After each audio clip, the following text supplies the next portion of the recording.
Zoey, a young professional rushing in excitement, heads to meet a new client. Her boss had personally asked her to take on this project, and she's eager to get some fresh work. As she pushes open the door to the hotel cafe, Zoey freezes in her tracks. Her eyes widen and her breath catches in her throat. There, sitting at a table by the window, is a face she never thought she'd see again. Blaine Dexter, her ex-lover. Zoey blinks rapidly, convinced her mind must be playing tricks on her. This can't be happening, right? What are the odds that her new client would be the very man she spent months trying to forget? As she stands there rooted to the spot, her phone suddenly vibrates in her pocket. Hello? Are we going to discuss my project by shouting at each other from across the room? Or are you going to join me? What? Well, if I had known I had to talk to somebody over the phone, I wouldn't have called for your boss to meet me here. I'm sorry, be right there. Zoey sat down across from Blaine, who stayed silent, his dark eyes fixated on her. The tension between them was palpable, and Zoey's mind drifted back to that fateful night 4 years ago, the memories as vivid as ever. No, stop! Don't hurt me, please! I'm pregnant! A young and pregnant Zoey ran through a dark alley, her breath quick and fearful.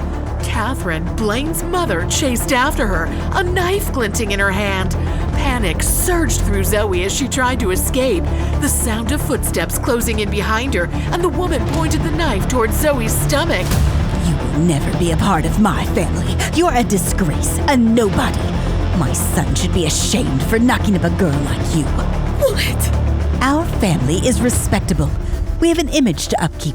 I won't have my son running around with a hooker. But he's your grandson!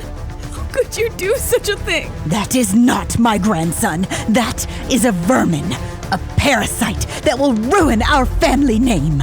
I'll run away from here. I'll go anywhere. You'll never see or hear from me again. Please, just don't hurt my baby. It isn't enough. It has to go. The woman's eyes darkened as she stabbed Zoey in the stomach. Why? Zoey collapsed to the ground, blood pouring from the wound. Catherine stood over her with a chillingly dark expression, her eyes cold and unfeeling.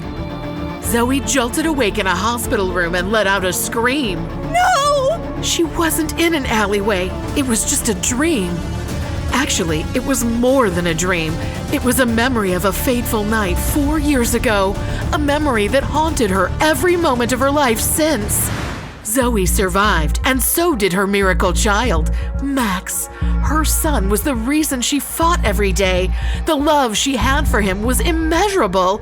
She would do anything to protect him, to give him a chance at a happy and healthy life. That night was supposed to be the end of Zoey's life. Instead, it was the beginning. Zoey sat next to Max and wrapped a protective arm around him. She was determined not to let their haunted past destroy their present. The previous night still haunted Zoey. Even after 4 years, she couldn't escape the nightmares that replayed the events of that fateful night.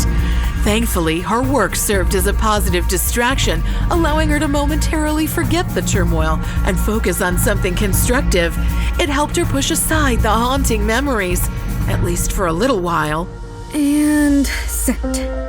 5 o'clock is quitting time. You finished for the day? I was just putting the finishing touches on this design, but I'm done. I'd ask you to happy hour, but I'm sure you're off to see your son. It's okay, I get it. Your date is much cuter than anyone I'll see at the bar. That he is. I'm heading out. I'll see you tomorrow, Court. Zoey quickly walked toward the exit of Taylor Interiors. This was the best part of her day. She wanted to get to the hospital to spend as much time with her son as possible before visiting hours ended. Zoey walked down the hall of St. Mary's Hospital with a teddy bear and headed straight to room 1023, pushed open the hospital room's door with a huge smile, only for her face to immediately fall. The room was empty. There was no sign of Zoey's son. She immediately became anxious. A small young bald child wearing a small blue and white striped gown was walking down the hall with his nurse. If you give me candy, my teeth will fall out. Mommy! Zoey! Zoey let out a breath she didn't know she'd been holding when she saw Max. Slow down. Thank you, Luna, for taking such good care of him. Because of the hospital's sweet nursing staff, Zoey could go to work and not worry so much about Max. Of course, it's our pleasure. He's the best. We're happy to take good care of him. That's why I need to thank you all the more. Is it just you and the intern on duty today? Where's all the other nurses on this floor? It's 6:45. They're all gawking at the new brain surgeon before he heads into OR. But I can't blame them. He is gorgeous. He went in? Yep, just went in for surgery. Even his voice is sexy. I was assisting him the other day, and he said, hematoma in the brain, prepare for surgery. And I wanted to have his babies. He is Phoenix's most eligible bachelor. He was promoted to professor when he came to St. Mary's. I also heard that his family is loaded and has a lot of political influence. He moved into a new penthouse downtown. Whoa. Anyway, you two stop daydreaming and get back to work. It's not like any of us stand a chance with a man like that. I'm sure he only dates women like him, gorgeous and from the right kind of family. We can dream, can't we? The right kind of family. Luna's words stopped her cold and reminded Zoey of her past. Not being part of the right kind of family is what had almost gotten her and Max killed. Zoey hadn't slept well last night. Nurse Luna's words yesterday about being part of the right kind of family had dredged up memories that she preferred to keep buried, and she had tossed and turned all night. Zoey was just leaving the office when Courtney came running towards her. Your phone has rung like 10 times in a row. Someone needs to talk to you. She said to call you right away. It wasn't the hospital, was it? No, I would have come and gotten you right away. She said it's about your sister, not Max. Let me know if you need anything. Thank you, I will. Hello? Oh, Zoey, thank God you called back. Linda? What's going on? Is something wrong? Did something happen? It's Ziva. She fell down the stairs and almost killed herself. What? Don't worry, Ziva will be fine. The doctor said her injuries weren't a big problem. But Ziva has broken her leg and had a slight concussion. Okay, I'll be right there. Where are you at? St. Mary's, but... never mind. I have to go. What do you mean, never mind? Tell me what's happening. It's your sister, Zoey. She didn't fall down the stairs. She deliberately threw herself down the stairs. She wanted to injure herself, but she didn't want to die. Is she crazy? She fell in love with a brain surgeon that works at St. Mary's Hospital, but he always ignores her. She wanted to get admitted to the hospital so he would have to pay attention to her. Zoey, I told her that I thought she was crazy, but you know how Ziva is. She wouldn't listen. I gotta go. The nurse is here to give her medicine. Okay, I'll see you soon. Zoey is walking down the hospital hall, infuriated at her sister. Ziva, you better start explaining yourself. I swear to God, if you didn't have a broken leg, I would break it myself. No, it couldn't have been him.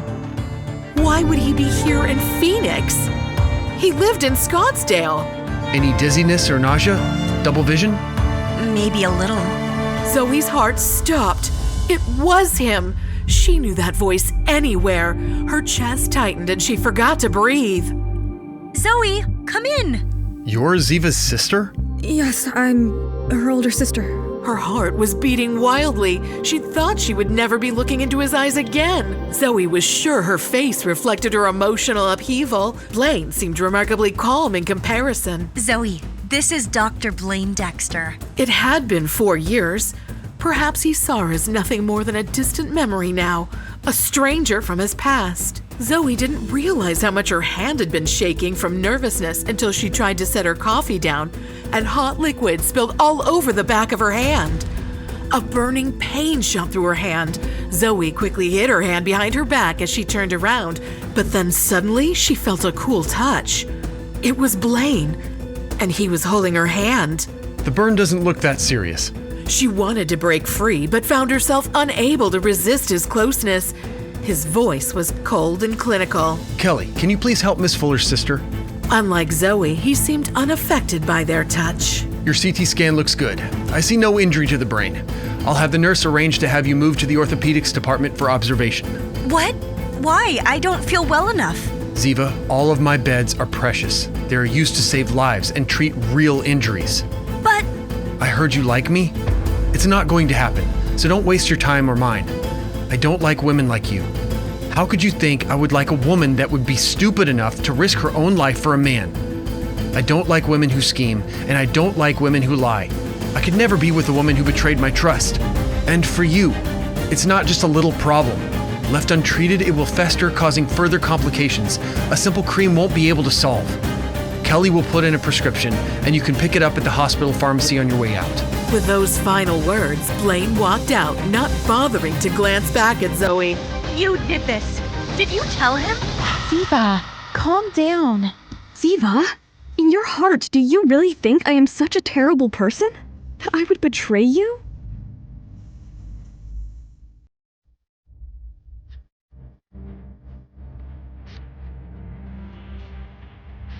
Zoey's heart ached. Ziva didn't know it, but Zoey simply didn't want to see her younger sister get hurt. She didn't want her to fall in love with a man she could never have.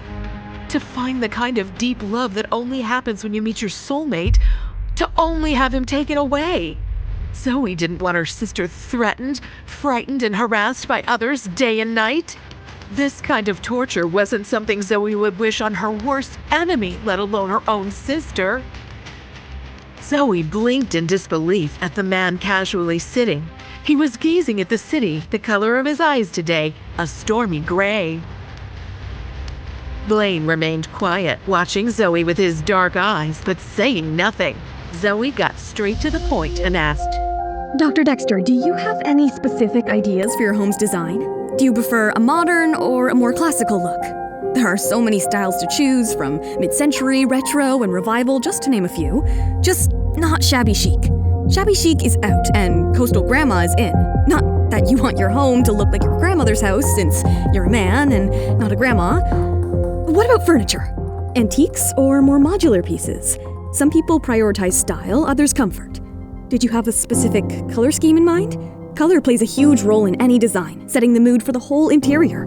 You can go monochrome for a clean, uncluttered look, or more eclectic. Think black and white with pops of bright colors like red or yellow. Warm colors can create a welcoming and cozy environment where blues and grays can be soothing. Here, these are recent examples of my work.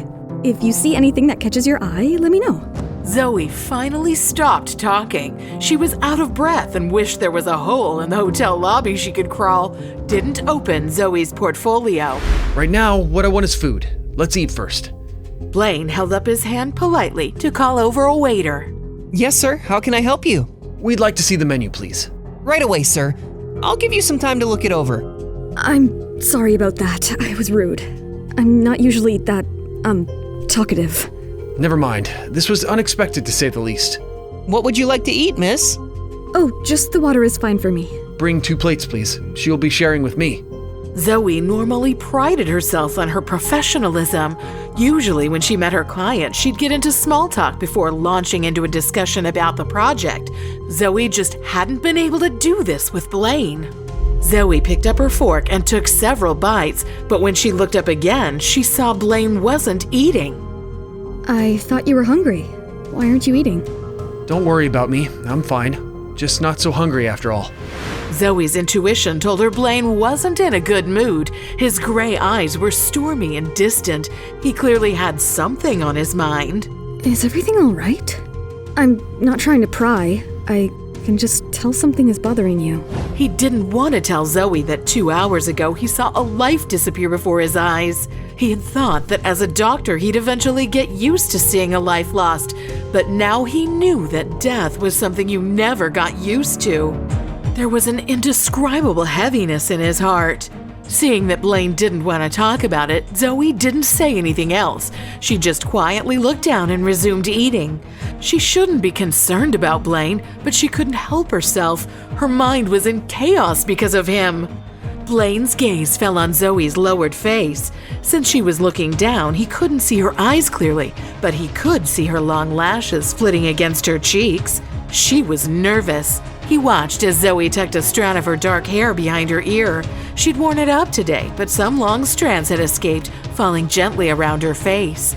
It didn't seem possible, but Zoey was even more beautiful than he remembered. He closed his eyes for a moment, and Blaine's heavy heart seemed to calm. Zoey's few words of gentle concern gradually gave him a sense of relief. Dr. Dexter, Yes, I can be there now. Which patient is having complications? Okay, I know who you're talking about. Have her prepped for surgery. I'm on my way. Is there something urgent at the hospital? Zoe assumed that their design conversation was over before it had even started. Yes, I have a patient that needs emergency surgery. About the renovation of my place, I will contact you when I have more time to talk. Okay, I understand you have a busy schedule. And with that, Blaine left. Zoe was overwhelmed with a mix of emotions. Yesterday had been a long day with multiple surgeries and the death of his patient. Exhausted, Blaine had escaped outside between operations for some fresh air and had dozed off under the warm autumn sun. Suddenly, Blaine felt something hit his foot. He opened his eyes in a daze. I'm sorry, my ball hit your foot. That's okay, no worries. Are you a doctor? Yes, He was a very handsome little guy. His eyes shined brightly with curiosity and intelligence. This kid was going to be a heartbreaker. You're very handsome. If Luna met you, she might not want to marry me anymore. what's your name? My name is Maxwell, but you can call me Max. What's your name? My name is Blaine Dexter. Dr. Dexter? Dr. Dexter, are you a brain surgeon? Yes, I'm a surgeon in the neurology department. Is your family loaded with strong political influence? Hey kid, are you a detective? Is your voice so sexy that the nurses have babies when they hear it? Max, you can't say that. Oh, Dr. Dexter, are you still single? I have a girlfriend. But you're supposed to be Phoenix's most eligible bachelor. I have a girlfriend. Why are you acting like it's a bad thing? I hoped you didn't have a girlfriend so you could meet my mommy and she could be your girlfriend. You don't have a daddy? I have a daddy, but my daddy and mommy don't live together. I see. My mommy comes to see me every day. She's the best. Do you think I'll get better? Listening to the little guy's words, Blaine felt an inexplicable ache around his heart. Blaine had no idea what disease Max was suffering from, but he knew that he must be very ill. Given his lack of hair and fair skin, Max probably had a form of cancer and was undergoing chemotherapy. If I fall asleep one day and never wake up again, my mommy will cry and be so sad. My friend Maria fell asleep and didn't wake up, and her mommy couldn't stop crying. I don't want to see my mommy cry too, so I hope that I get better soon. Blaine's throat felt a little dry and hoarse. Facing this small patient beside him, he couldn't say anything to comfort him because he didn't know what to say. Okay, right. Max put his little hand in his pockets and fished around for something before pulling out a small object. He held it up for Blaine's inspection. Dr. Dexter, do you think you can use this thing? He was speechless. It was a brightly wrapped condom and seemed to be some sort of a giveaway sample for a new brand Blaine had never heard of. Seeing Blaine's strange expression, the little guy looked confused and a little embarrassed. Max scratched his head and his face turned red before admitting, Mommy said that it would be very bad to take out this thing and show it to anyone, but Mommy sells things to help cure me, so I thought I could sell these things too. Mommy says honest work is always good, and she's not embarrassed if it helps cure Max. So, Dr. Dexter, can you use this thing? If you need it, you can buy it from me, and I have more too. Blaine was both charmed and horrified. He had never met a child like Max before. Do you know what it does? Mommy wouldn't tell me. Your mother is right not to tell you. Blaine was curious about what kind of a mother could raise such an innocent yet mischievous child like Max. I'll buy it from you. What? Blaine was growing more and more interested in this mother. So, how much do I owe you, bud? $2. All I have is a 20. You can keep the rest. Okay. Max! Luna, I'm over here. Thank you, Dr. Dexter. When you need more of these things, you come to find me. I'm in room 1023. Didn't you promise to wait for me by the fountain? I'm sorry. I kicked the football and it kept rolling, so I had to chase it far. Nurse Luna, I want to introduce you to my new friend. This is Dr. Dexter, whose voice can make nurses have babies. Max! Hello, Dr. Dexter. Sorry about that. He's been in the hospital for years. He doesn't really know much else. Can you tell me what's wrong with the little guy? Leukemia, I'm afraid. Blaine's face went blank. What a hardship for a child to carry, especially now Blaine felt for his mother. Have you found a match for the bone marrow transplant? The family has all been tested and no one is a match.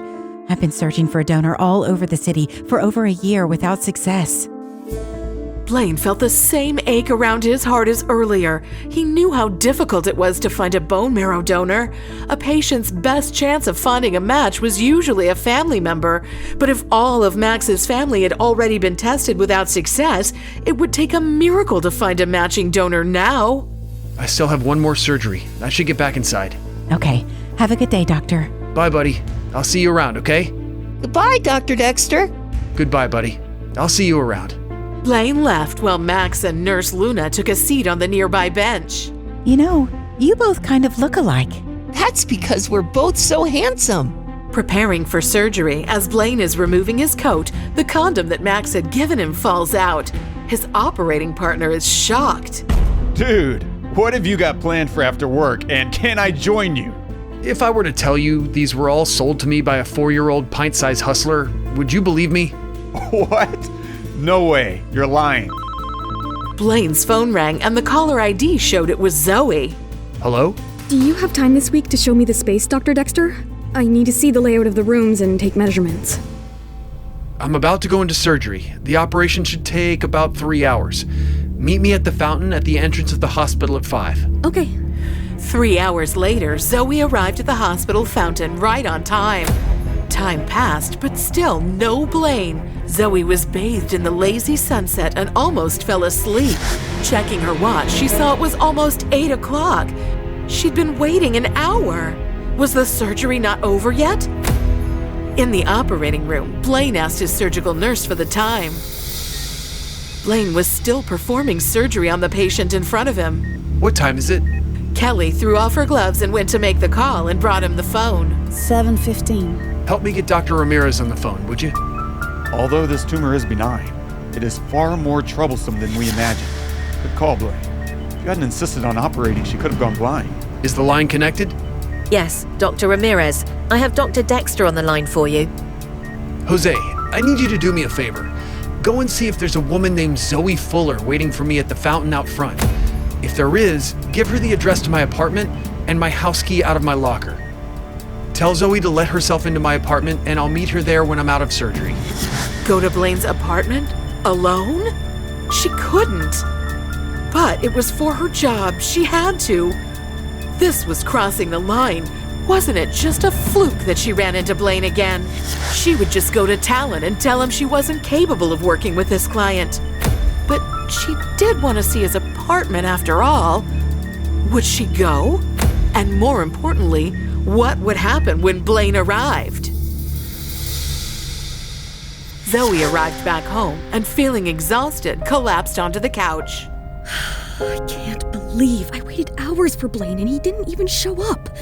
Why is this happening to me? Why is he back? Tears streamed down Zoe's face as she struggled with her emotions. Exhausted, she finally drifted off to sleep on the couch, her breathing evening out as she settled into a restless slumber. Catherine grabbed Zoe's hair, threatening her as Zoe screamed in pain. Meanwhile, Max lay on the bed, peacefully asleep, unaware of the chaos around him. I should have made sure you were dead that night. Catherine, please! Mommy? Get that patient to the OR immediately. Blaine, help us! He's your son! Catherine stabs Zoe as she screams in pain. Zoe woke up screaming, jolted out of her sleep by the nightmare. Max!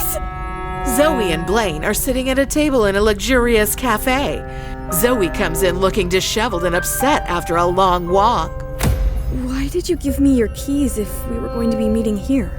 Well, this is how it feels when you leave someone without explanation. Blaine, do you really think I left you? I don't know. Here she is. A beautiful blonde woman joins their table. Sophia, this is Zoe. She'll be remodeling our apartment. And Zoe, meet my fantastic fiancée, Sophia Quincy. Zoe goes into sudden shock the moment she hears the name Sophia Quincy. Fiancé? Congratulations. Good evening. Can I start with water tonight? Will we be expecting more company tonight, or will it just be the three of you?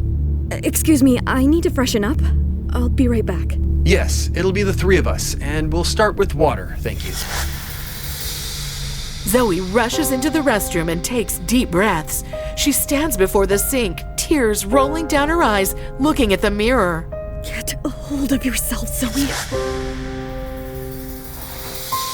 Zoey lay unconscious on the road, blood pouring from Catherine's stab wound. 2 police officers rushed to her side, ready to help. Ma'am, can you hear me? What is your name? Zoey. Zoey, help is on the way. She's got a stab wound. Looks serious. Time is critical. I want a lavish old world charm for our design, but Blaine finds it a bit too fancy. Hey, your taste is my taste. You don't need to worry about my opinion. If you treat me like this, aren't you afraid I'll become spoiled? You deserve to be spoiled. Matthew, what happened? Please excuse me, I have to get to the hospital. Blaine and Sophia look at her concerned. Before Blaine can ask Zoey anything, Zoey picks up her bag and rushes out. Zoey runs towards the exit when she suddenly bumps into a waiter and her necklace falls on the floor, along with the items in the waiter's hands. Zoey apologizes to the waiter and rushes out. As the waiter gathers his things, he discovers the necklace lying on the ground. He picks it up and looks for Zoey, but she has already left by then. Zoey rushes through the door toward the waiting area outside the operation theater. Zoey rushes into the hospital, making her way to Max's operation theater room. She sees Matthew and breaks down. Is he okay? Matthew, where is he? I need to see him. Zoey, listen to me. Zoey! Max was in surgery and he's out of immediate danger now, but... What? But what? Matthew, will he be okay? Zoey, doctor said that Max needs to start chemo as soon as possible. Zoey, I tried to find a donor for Max's bone marrow, but it's really hard to find a match. We have no option right now. This is a nightmare. And how am I going to afford all of this? Max's operation, chemotherapy. Oh, God. It's all going to cost a lot. Zoey, you are the strongest woman I know. Don't give up. Not now. We'll find a donor. Have faith. Yes. Yes. Why didn't I think about it earlier? I'll talk to Blaine. He is Max's father. He must be a match. He must be a match, Matthew. Zoey, please, wait. Zoey, listen to me. Let go of me. I need to find Blaine so he can save my son. Blaine can't save Max. No, you are a liar. You said parents are the best matches. Blaine can save him. Zoey, I've checked. I took a sample of Blaine's blood from one of the hospital's routine tests. He's not a match. Zoey is sitting beside Max, sleeping on his bed. Suddenly, he wakes up. Mom? Baby, you're awake, my baby. How are you feeling? I am strong again, Mom. Mommy, did you forget to wear your necklace? It looks so pretty on you. Zoey's hand instinctively reached for her necklace, only to find that it was gone. What? Oh, dear. I must have dropped it somewhere. You had it on when you came to see me before dinner. I remember it hanging down when you kissed me goodbye. As Zoey walked out of Max's room, she noticed Blaine engaged in a conversation with some nurses. She hesitated for a moment, then decided to approach him. What are you doing here? You have my necklace. You can drop something so valuable just like you drop people. Blaine, it's mine. I didn't leave you on purpose. What happened then? I don't think you deserve to know. For the best of me and him. So there's somebody else? It's not like that. Blaine angrily handed Zoey her necklace, his expression a blend of anger and sadness. Zoey arrived at Blaine and Sophia's apartment to discuss the renovations. As they talked, Sophia watched her with a suspicious look, her eyes narrow and wary. Zoey! Thank you for coming at such short notice. I had some new ideas for the apartment and couldn't wait to share them with you. Great. So, how long has it been since you and Blaine have known each other? Excuse me? I found your picture on his computer. You know each other from before, right? Sophia, I don't know. Relax. It's not just the two of you. It's a group photo. And even if it was, I wouldn't mind or be jealous. It's impossible between you two. Blaine's mother is quite intimidating. Right. Oh, Blaine returned the necklace. Where did you get this necklace, by the way? Let me guess. Your boyfriend? It was a gift from a friend. Oh, please. Definitely not just a friend, right? After all, this isn't just any diamond. I'm not sure what you mean. This diamond is called the Heart of the Sea, and it's priceless. There's no other diamond like it in the world. I didn't know. You know, I would put my hands under fire for Blaine. You understand? Sophia's words hung in the air, a clear warning. Zoey shifted uncomfortably, feeling the weight of the tension between them. The seriousness in Sophia's eyes made it clear that she wasn't just speaking in metaphors. Linda is a friend of Zoe's who works at a computer repair shop. Hey, Linda, can you take this one? Sure thing. Linda was busy fixing Blaine's laptop, carefully navigating through files and settings as she worked to resolve the issue, when suddenly she stumbled upon a folder filled with pictures of Zoey. Shocked, she quickly reached for her phone and called Zoey, her hands trembling as she dialed the number. Zoey, quickly check your email and come to my shop right now. Where did you get these, Linda? Some woman just came and dropped off her boss's computer. You have to delete these photos. Zoey, I'm not supposed to. Please, Linda. Linda was a close friend of Zoe's, and so she risked her job and deleted all the pictures from Blaine's laptop. Zoey is working when suddenly she gets a call from her boss, Talon. Zoey, what did you steal? What are you talking about? Zoey, Dr. Dexter called me and told me you stole something from him. Resolve this. He's waiting in the lobby. A furious Zoey stormed into the lobby, her eyes blazing with anger. As she entered, she saw Blaine waiting for her, his expression equally tense and irritated. I heard you're accusing me of stealing something? Where are my photos? I thought you had let the past go. Just hand them over. They're not yours. Let me go, Blaine! Return my photos. Blaine, you're hurting me! Those pictures are mine! They're pictures of me! What gives you the right to keep them with you? I could sue you for invading my privacy! Give them back, or... Or what, Blaine? I get you fired. Don't test me, Zoey. I can go to any lengths to end this. Fine then. Take them. Zoey ran into a bathroom stall, locked the door, and broke down in tears. As she sobbed, memories of her time with Blaine flooded her mind, overwhelming her with a mix of sorrow and regret. Blaine and Zoey stood in front of a tranquil lake, their faces reflecting the tension between them. Both looked upset, their expressions filled with unspoken words and unresolved emotions. The calm water mirrored the turmoil they felt inside, adding a somber tone to the moment. Zoey, why did you want to meet me here, instead of the apartment? Take it back. I hope it solves everything. Zoey angrily handed Blaine the necklace, her eyes blazing with frustration. Blaine's expression shifted from shock to anger in an instant. Without a second thought, he threw the necklace into the lake. Why would you do that? That meant everything to me and him. And who is the person, huh? Zoey ignores Blaine's question and jumps into the river to retrieve her necklace. Blaine, too, follows her. Zoey and Blaine emerged from the lake, shivering from the cold water. Zoey clutched the necklace tightly in her hand, her teeth chattering as she breathed heavily, having successfully retrieved the sentimental piece. We can die of hypothermia. I'm fine. Give me my coat and I'll leave. Knowing Blaine wouldn't take no for an answer, Zoey reluctantly followed him into his house. Zoey and Blaine stood in Blaine's bathroom, the small space amplifying the tension between them. Zoey shifted uncomfortably, her eyes darting around the room as she tried to avoid Blaine's gaze. Take a shower. I'm fine. Just give me my coat and I'll leave. Blaine? Blaine and Zoey froze, their eyes widening in panic. If Sophia walked in and saw them together in the bathroom, all hell would break loose. They held their breath, the tension thick in the air as they listened for any sign of Sophia's approach. I'm in the shower, Sophia. I'll be out in a second. I'll find a way to distract her and get you out.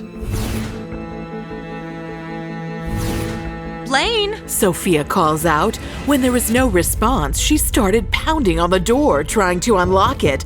Panic set in. Sophia can't see Blaine with Zoey. Even though nothing has happened between them, just by the looks of it, Sophia will assume the contrary. Blaine couldn't let that happen and thought quickly on his feet. Yes, Sophia? I'll be out in a second if you could just keep my clothes ready in the bedroom. Thank you. He called out to Sophia and turned to Zoey. When I make loud noises, come. Okay. Zoey agreed.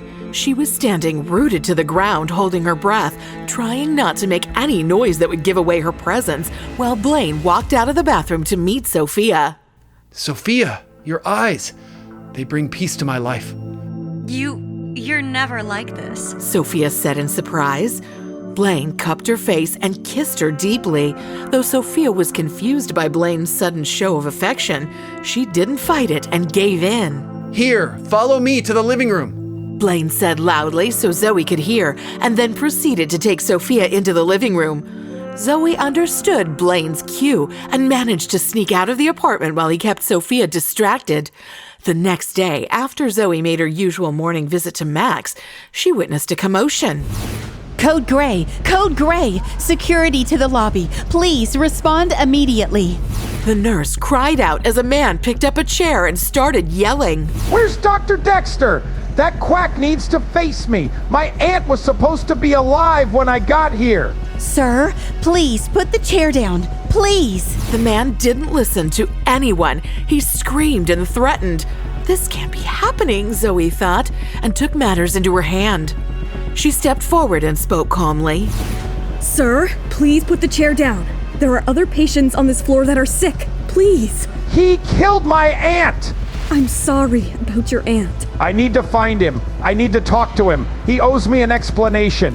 Where is he? Do you know Dr. Dexter? Yes, I know him. Zoey responded, maintaining her calm. Where is he? There are other doctors who can assist you. I know how hard it is to lose someone. You have no idea.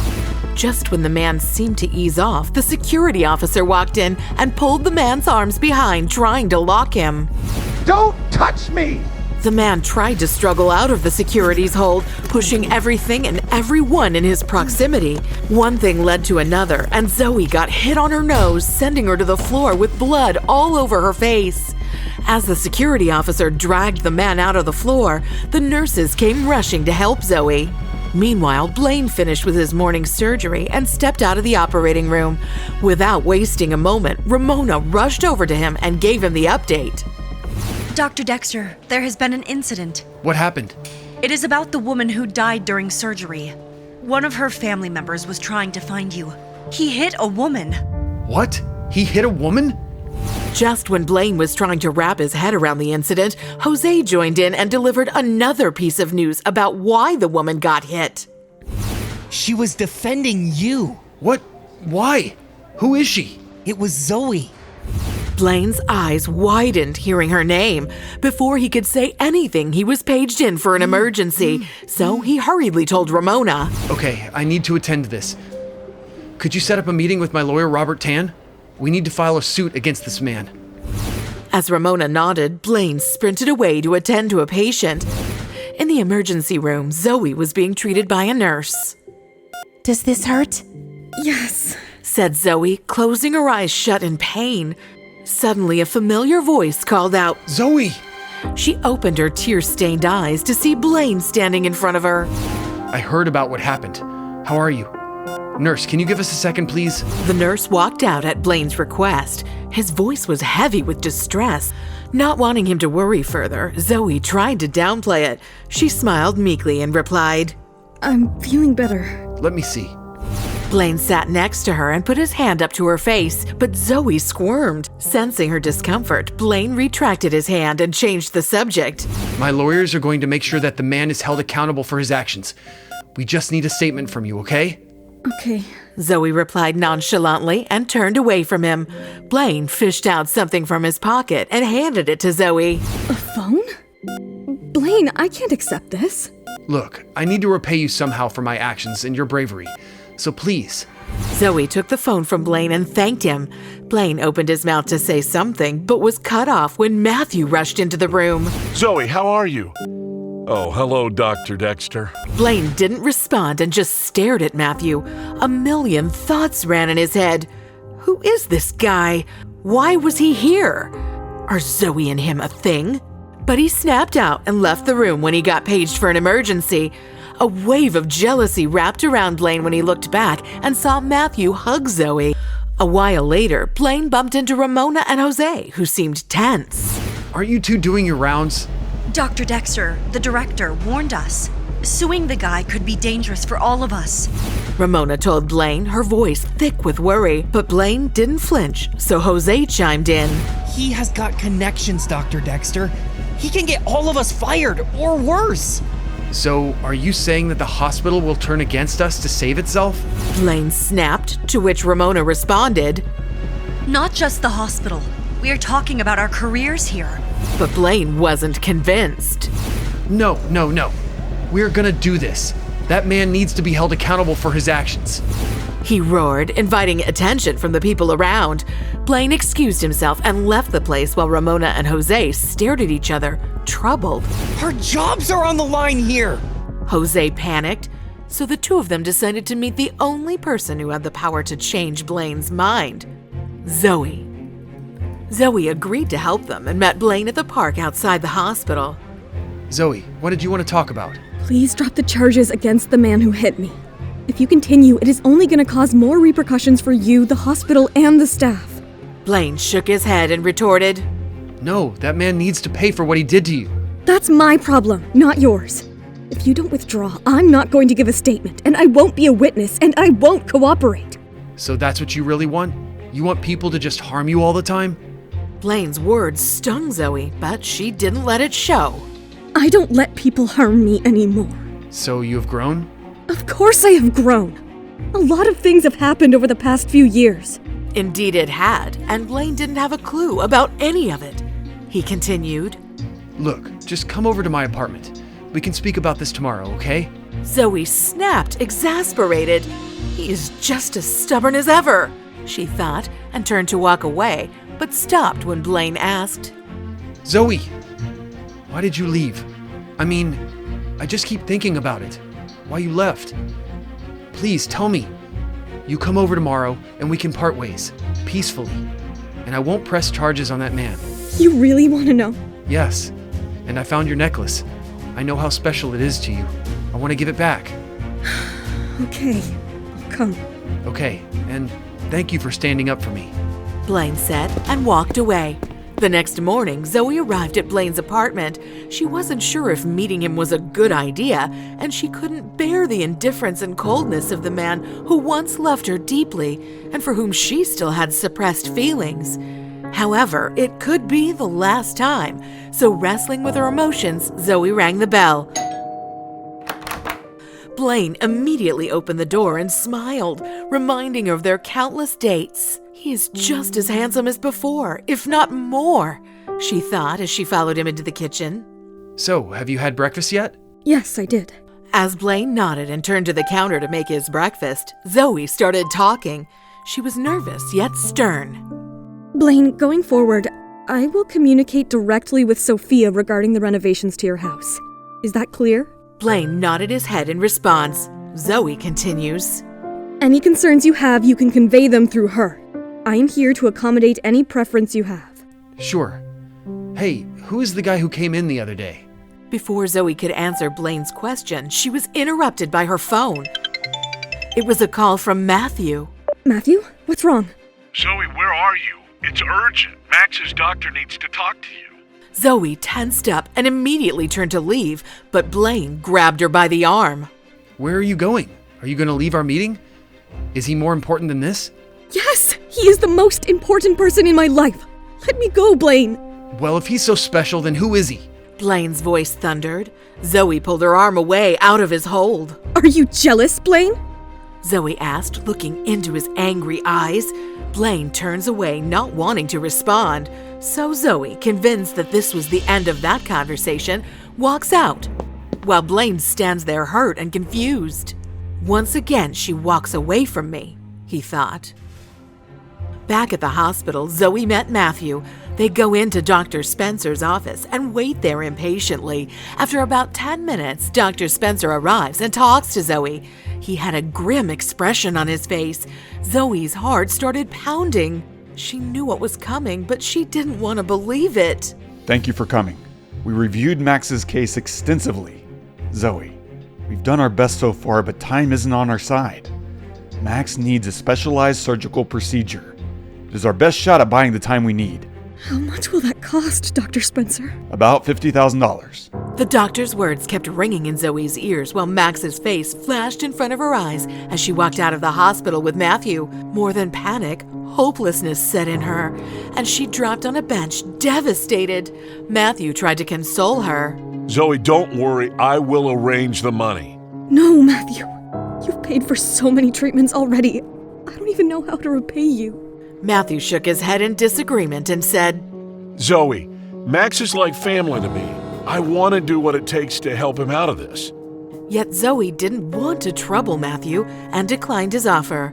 In the following weeks, Zoey took up odd jobs to save up money for his treatment. However, she couldn't handle the exhaustion. Zoey, it's 5 a.m. Where are you? Asked Ziva over the phone. Plopped on the bathroom floor, Zoey broke down. At the bar. I'm taking up every job that I can to save him. I don't know how long this is gonna last. Though she was hopeless and tired, Zoey didn't give up and continued waitressing at the bar. One night, the entire staff of the hospital's neurology department, including Blaine, his assistants Ramona and Jose, his senior Dr. Warner, and his colleague David, came to the bar for a drink. A toast to the entire neurology department, to the best staff in the hospital. I'm sticking to water tonight. I've got surgery in the morning. With seniority comes privilege, David. Dr. Warner cackles at David and turns to Blaine, who is not drinking. Hey, Blaine, your glass is dry. Oh, no. That was the last one for tonight. If I drink another one, I'll definitely regret it tomorrow. Blaine responds. Just then, Zoey entered the VIP room with a heavy tray and was shocked to find Blaine there. To evade the awkwardness, Zoey quickly placed the tray on the table and attempted to rush back, but was stopped by Warner. Where are you rushing off to, pretty girl? Dr. Warner wrapped an arm around Zoey, but she politely moved away. I am sorry, but we are short-staffed tonight. Aren't Enclave's VIP hostesses responsible for bottle service? If the service isn't up to my standards, I'll have to take my business elsewhere. Everyone in the room felt uncomfortable witnessing Warner's behavior. However, Zoey hesitated for a second and then smiled politely. She couldn't afford to lose this job. Would you like me to pour drinks for you and your guests? As Zoey went about pouring the drinks, filling everyone's glasses, Warner continued behaving lewdly. Why don't you have a drink with me? It will change your life. Sorry, I am working. Well, you are supposed to entertain us, aren't you? Hey, that's enough, Warner. She's just doing her job. Blaine snapped while trying very hard to keep his temper in check. He then turned to Zoey, who was filling his glass, and coldly asked, So, is this why you went away so urgently the other day? Zoey stared at Blaine. She opened her mouth to respond, but Dr. Warner pulled her into his lap. Feeling humiliated, Zoey shifts immediately. Blaine yells, Hey, that's enough! Wait a minute. What's your problem, Blaine? What's going on with you? It's just a bottle girl. Blaine stared daggers at Warner while Ramona tried to diffuse the tension by calling for another toast. But Warner ignored her and went on. She's your little lover, isn't she? Oh my goodness, that's right. I know you from the hospital. Warner laughed and smacked Zoey from behind. Blaine was fuming. Springing up from his seat, he planted multiple punches on Warner's face, pinning him down. That's the last time you disrespect her. The last time! Roared Blaine as he released Warner. Everyone in the room gasped as Dr. Warner weakly stood up, clutching his bleeding nose. Blaine, mark my words, this won't end well for you. When the hospital gets word of what you've done, you're gonna be screwed. You love to save lives, don't you? Well, guess what? You just screwed up your life, and hers, for being in the hospital, and her son's, too. The whole room was stunned after what they had witnessed. Blaine slipped away and started gulping drink after drink to forget what had happened. By the time he was done, he couldn't even get himself to move out of his seat. So Ramona asked Zoey to take him to his apartment, as she knew where he lived. Zoey hesitantly agreed and supported Blaine to the parking lot to hail a taxi. Roused by the cool wind, Blaine recognized Zoey and rudely pushed her away. How dare you touch me, you cheat! Excuse me? What did you just say? Cheat! I called you a cheat. I have never cheated on you. You cheated on me when you left me alone. I was waiting for you. Blaine turned around and walked towards his car. Zoey caught up to Blaine, concerned. Blaine, slow down on the liquid courage, okay? You're not driving tonight. It's like asking for trouble, and I can't let you do that to yourself. Just back off, Zoey. I can handle myself. Blaine, this is about your safety. Stop messing around. You're putting your life at risk. Stop it. Blaine attempted to unlock his car, but Zoey snatched and hid his keys behind her back. Zoey, come on. Give me back my keys. I don't need a babysitter. No way! You are in no shape to drive. I won't let you. It's not happening, Blaine. Don't worry. Even if I crash, it won't be on your conscience. I'm taking responsibility for my own actions. Blaine, this isn't a joke. I care about you. I know you're upset, but getting behind the wheel now is a terrible idea. Save your speech for someone else. Hurt but determined, Zoey decided to take matters into her own hands. She rushed over, wrapped her arms around Blaine, and struggled to pull him towards the street. Are you trying to make me suffer? It's 4 a.m. and I have to work at 8. Please, Blaine, I'm tired. How can Matthew let you live like this? Zoey, her heart numb with pain, avoided the question. Blaine finally relented and let her help him get home. The moment Zoey put him on the sofa, he passed out. Concerned about the wounds on Blaine's hand, Zoey decided to play nurse. She dampened a towel and gently wiped away the sweat from Blaine's brow. She explored his medicine cabinet and settled on the carpet beside the sofa. Applying medicine to his swollen knuckles, Zoey couldn't help but sigh under her breath. Dr. Dexter, what in the world am I supposed to do with you? Zoey blew on his sore hand, unaware that Blaine was now awake, watching her. Blaine's dangerous gaze narrowed as he observed Zoey gently taking care of him. Zoey. You're awake? Suddenly, Blaine coldly withdrew his hand from hers and stood up. Don't touch me. He barked and walked into the kitchen, grabbing himself an energy drink from the refrigerator. Zoey intervened and snatched the drink. Blaine, are you crazy? You've already drunk too much. You need to drink water, not this. Zoey was growing angry at his ignorance. She held the can and glared at his expressionless eyes. Give it back to me. No. As Zoey turned to pour the drink down the sink, Blaine grabbed her waist, pushing her against the wall. He was fierce, staring at her. Zoey was stunned and confronted him. What do you want? Blaine responded with a passionate kiss, venting years of suppressed anger. Zoey kissed him back, her hands gripping his shirt. Zoey, do you know how much I hate you? You just can't stop provoking me. You're everywhere I go. The temptation is too much. After what you've put me through, you owe me this. The 4-year break made their kiss feel familiar and new all at once. As if Zoey was kissing Blaine for the first time, a second time. Blaine began to lift Zoey's shirt when reality hit Zoey. She tried to push him away, but Blaine, still drunk, overpowered her, pinning her hands above her head. Was it worth it, Zoey? Was it worth marrying Matthew? Let me go, Blaine, please. That's where you and I differ. I can't leave you, even if I can't stand you right now. It's not in me to ditch you like you did to me 4 years ago. You know nothing, Blaine. I left you to protect her. Protect our what? Our relationship? Oh, just look at what you've turned me into. You think you can love someone, huh? You cheated on me once, and now you're doing the same to Matthew, your so-called devoted husband.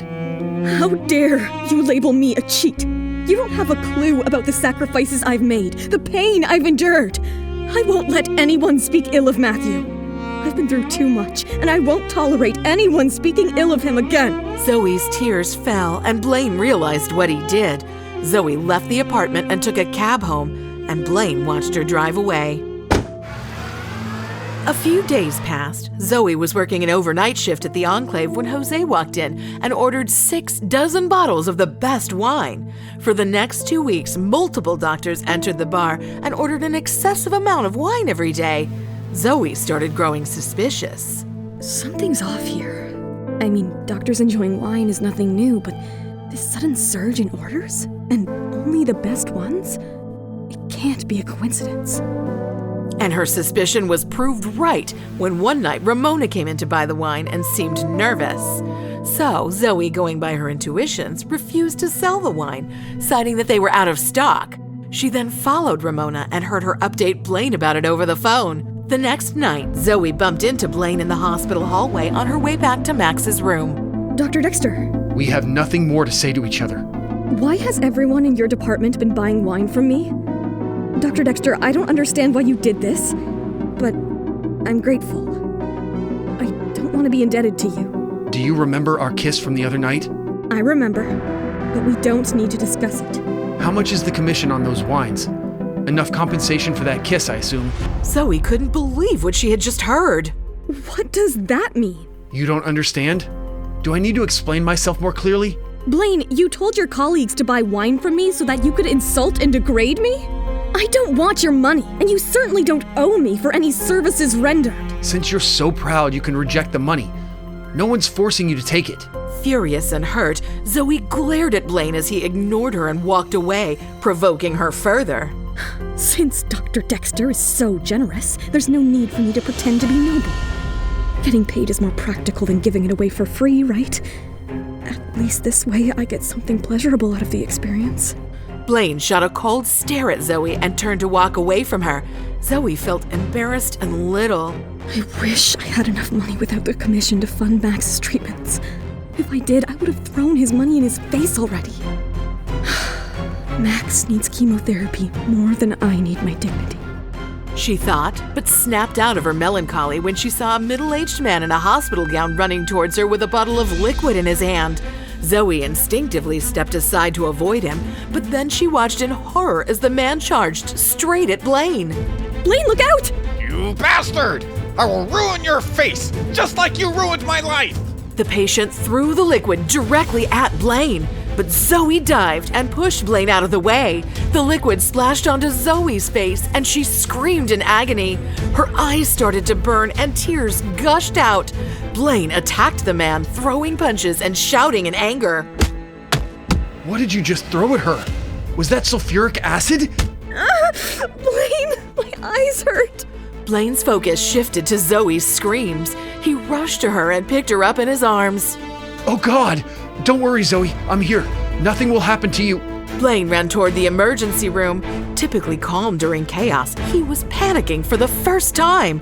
Zoey was being attended to by nurses when a doctor came to Blaine. She's very lucky. It was a false alarm. The liquid was just some chili pepper concoction. Are you sure it was a false one? That guy looked serious and Zoey's eyes were swollen and red. I won't dare joke with you, Dr. Dexter. She will be fine. She just needs some rest. Blaine was relieved that it was a false alarm, but was still concerned about Zoey and checked in on her. You'll be fine soon, Zoey. My eyes still burn, but they're getting better. Who was the patient? Do you know him? Not yet, but he will get my appointment soon, and I will make his life a living... Before Blaine could finish his sentence, Dr. Melanie Green, a psychiatrist at the same hospital, entered the room they were in. I heard your friend was splashed with chili pepper. How's the situation? She will be fine soon. You are... I'm Dr. Melanie Green from the psych department. The man who created this mess is one of our patients. I'm sorry this happened, but... But what? Are you running a psychiatric department or a hanging garden? How did he leave undetected? Today's incident was indeed an oversight on our part, Dr. Dexter, but please forgive that patient.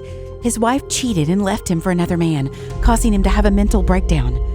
Now, all handsome men trigger him, and when he sees one, he loses his control. Oh my, I punched a patient. This is not good. How is he now? He'll be fine. He has a broken nose, but the rest of his injuries are minor. Blaine took a deep breath and Dr. Green took a leave. He stood by Zoey's bed, softly touching her face. Dr. Dexter, if you want to thank me now, I will gladly accept it. Stop protecting me. If you let this happen a third time, I won't let you off so easily. I can take care of myself. What if it really had been sulfuric acid? Do you understand the consequences? I did what I had to do. Are you an idiot? What about you? Trying to save lives every day? Are you an idiot? Zoey tried her best to defend her actions. Blaine kept staring coldly at Zoey. Your eyes are feeling better? Much better. Get up and follow me. Where are we going? Blaine ignored her and walked out of the room.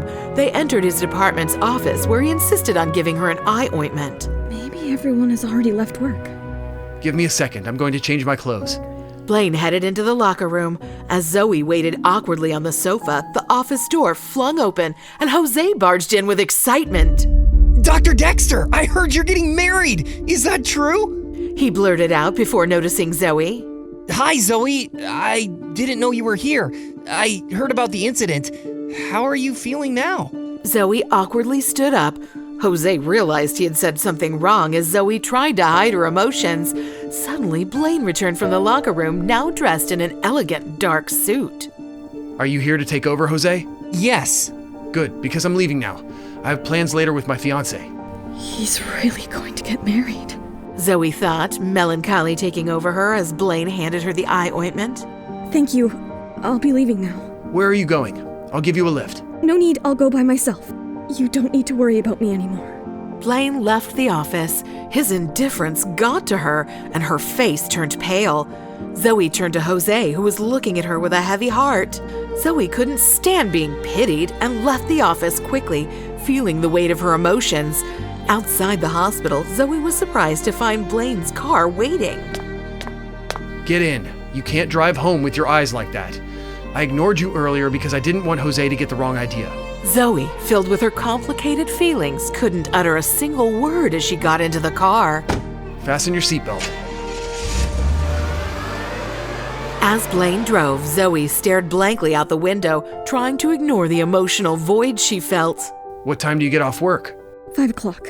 No, from your job at Enclave. His voice was a little soft, leaving Zoey to wonder about his sudden interest.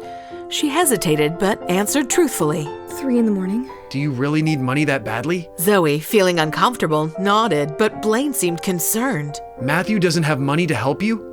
Why are you working so hard? How does he live with honor? I can't ask him for more. I've already spent too much of his money. What do you need so much money for? Zoey hesitated, feeling guilty, but before she could answer, Blaine dismissed the topic. Forget it. I'm not interested in knowing about you either. The car fell into silence, but Blaine couldn't contain himself and spoke his heart out. You're his wife. He should share this burden with you. You don't have to force yourself to live like this. If you're really short of money and Matthew doesn't want to help, I can lend it to you. Zoey couldn't control her tears any longer. The car stopped at a red light. Blaine handed her a tissue. Zoey, don't cry. I don't like it, and it makes you look even worse than you already do. The light changed. You can drive now. Blaine resumed driving. Zoey directed him to stop at the end of her street and unbuckled her seatbelt. Are you sure you don't want me to drop you in front of your house? No, there's no need. I'm good here. Zoey said flatly. She didn't want Ziva to see Blaine dropping her off. Blaine didn't press further and let her go. If you feel any discomfort, come to the hospital. Thanks again for the ride. Zoey turned and took a few steps, then abruptly turned back around. Blaine watched her from inside the car as she bent down and said, Congratulations on your engagement. You came back just to say that? Blaine asked, anger filling his words. Zoey ignored Blaine's coldness and expressed her heartfelt wishes. You better cherish your fate with Sophia. Meeting the one you will spend the rest of your life with is a blessing. She maintained a sincere smile, but tears streamed down her face as she left. Blaine got out of the car. Zoey, stop! Wiping her tears, she turned to look at Blaine, who took out her necklace from his pocket. Your necklace. Do you still want it? Zoey looked at the necklace for a moment and turned, her back facing Blaine. He instinctively pushed her hair aside and put the necklace on her. Thank you, Blaine, she said softly and walked home. The following morning, Zoey found herself in a better mood than she had been in weeks. She bought some cookies and made her way to the hematology department to meet Matthew. Her cheer waned away as she stepped into Matthew's office and saw Blaine sitting inside. Will Blaine find out the truth about Zoey and Matthew? Or will he create a rift between them? To find out what happens next, download the Pocket FM app now. The link is in the description.